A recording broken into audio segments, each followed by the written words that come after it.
Ете, завршиме на прво место во групата. Можеби малку неочекувано, но ние самите верувавме во тоа.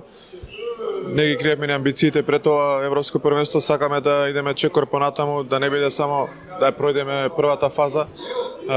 Така да стартуваме, имавме 3 изворени надпревари, сите ги добивме, мислам, двојивме по еден разлика, еден нерешено и тој можеме да го добиеме.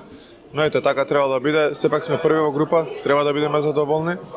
Во Вараждин не чека уште потешка група, потешка битка. Можеби до сега, ако бевме изненадување на европско првенство, таму ќе не гледаат со други очи, ќе се спремат многу подобро, јас мислам.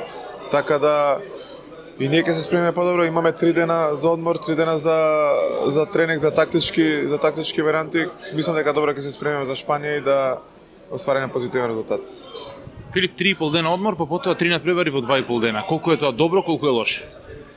Па ја мислам дека овие 3 дена одмор добро ќе ни дојат, бидејќи стварно повеќе или помалку сите играчи влечат некои ситни повреди, да се санираат колку толку, да искочиме на мегдан со Шпанија одморени.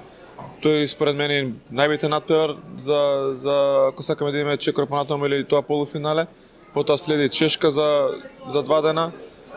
Доколку тие 2 надпревари се добијат, можеби Данска ќе биде незначајна.